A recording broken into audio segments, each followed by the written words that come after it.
Chapter 1: The Haunted House. The family had been searching for a new home for months, and when they stumbled upon the old, creepy house on the outskirts of town, they thought their search was finally over.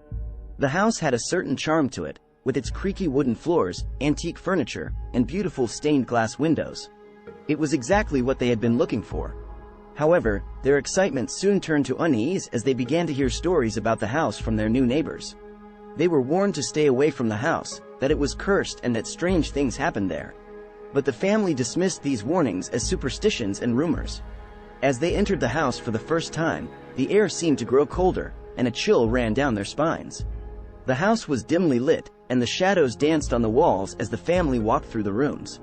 The furniture was old and dusty, and the curtains were torn and faded. As they explored the house, strange things began to happen. Doors would slam shut on their own, and they would hear eerie noises coming from the attic. The family tried to ignore these occurrences, chalking them up to the old age of the house. But as the days went on, the disturbances became more frequent and terrifying. One night, as the family was settling in for the night, they heard a loud banging coming from the attic. They tried to ignore it, but the noise grew louder and more persistent. Finally, the father went to investigate, climbing the rickety staircase to the attic. As he reached the top, he felt a cold breeze and heard a faint whisper in his ear. Suddenly, he was pushed down the stairs, tumbling all the way to the bottom. His wife and children rushed to his aid, but he was badly injured and needed medical attention. As they rushed him to the hospital, the family knew that something was terribly wrong with the house. They began to wonder if their neighbors were right all along and if they had made a terrible mistake in moving into the haunted house. The family tried to rationalize what had happened, but deep down, they knew that something sinister was happening in their new home. They were too scared to stay in the house, but they couldn't afford to move out so soon. They decided to try to make the best of the situation and stay in the house until they could come up with a solution. Over the next few days, the family started to notice more strange occurrences. They heard footsteps in the hallway when no one was there, saw objects move on their own, and even felt cold spots in certain areas of the house. They started to feel like they were being watched, and a feeling of dread seemed to hang over the entire house. One day, while the children were playing in the backyard, they saw a figure in the upstairs window. It was a woman, dressed in a white gown, staring down at them. They ran inside to tell their parents, but when they went upstairs to investigate, the room was empty. The family began to realize that there was something truly sinister in the house, and they started to fear for their safety. They didn't know what to do or who to turn to for help.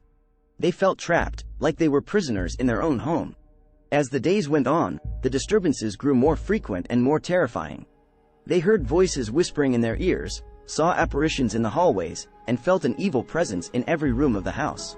They knew that they had to find a way to get out of the house before it was too late. But leaving the house proved to be harder than they thought.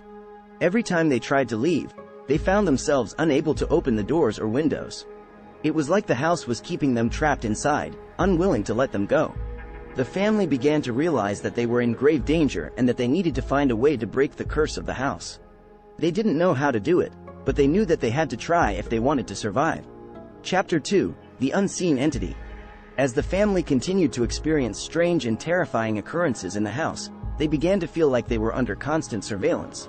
They couldn't shake the feeling that something was watching them, even when they were alone. One night, while the parents were out of the house, the children were left alone to watch over the house. They were playing a game in the living room when they suddenly heard a loud crash coming from upstairs. They cautiously climbed the stairs to investigate and were attacked by an unseen entity. The children screamed and fought off the entity, barely managing to escape with their lives. When their parents returned home, they found the children huddled together, terrified and traumatized. They knew that they couldn't ignore the danger anymore and that they had to find a way to rid the house of the malevolent spirit that was haunting it. Desperate for answers, the family began to research the history of the house. They discovered that it was built over a century ago and that it had been the site of several tragic events. A woman had been murdered in the house years before, and her spirit was said to haunt the property. Determined to rid the house of the spirit, the family decided to seek out the help of a medium. They hoped that the medium would be able to communicate with the spirit and find a way to banish it from the house. The medium arrived at the house and immediately sensed a dark energy within its walls. She began to communicate with the spirit, and to the family's horror, she confirmed that it was indeed the spirit of the woman who had been murdered in the house. The medium warned the family that the spirit was malevolent and that it had no intention of leaving the house peacefully. The family was devastated by the news but knew that they had to find a way to break the curse of the house. The medium advised them to perform a cleansing ritual to rid the house of the evil spirit. The family followed the medium's instructions, but the ritual didn't seem to have any effect on the spirit. The family began to feel hopeless, and their fear and despair only seemed to feed the spirit's malevolent energy. They knew that they were running out of time and that they had to find a way to banish the spirit before it was too late. As they continued their research, the family discovered that the woman who had been murdered in the house had been wrongly accused of a crime she didn't commit. They realized that the true killer was still out there and that they had to find them in order to break the curse of the house. With newfound determination, the family set out to solve the mystery of the murder and bring the killer to justice.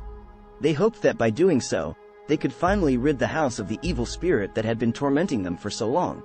Chapter 4: The Escape Plan. With the curse of the house finally broken, the family knew that they had to leave the property as soon as possible.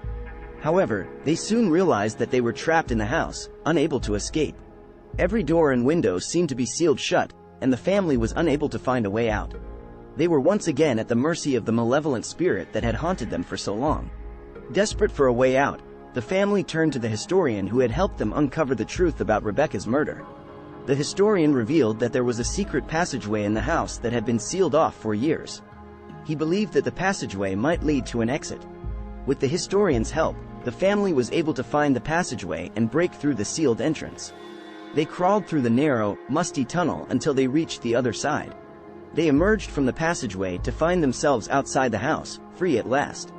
The family looked back at the house one last time, knowing that they would never forget the horrors that they had endured there.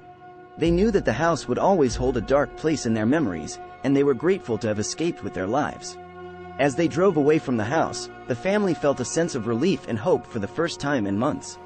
They knew that they could finally leave the horror of the house behind and start a new life free from its curse. Chapter 5: The Final Confrontation. Although the family had escaped the house, they knew that they were still in danger. The malevolent spirit that had haunted them for so long was still out there, and they knew that they had to confront it once and for all. They sought out the help of the medium once again, hoping that she would be able to communicate with the spirit and banish it for good. The medium arrived at their new home, and they began the ritual to summon the spirit.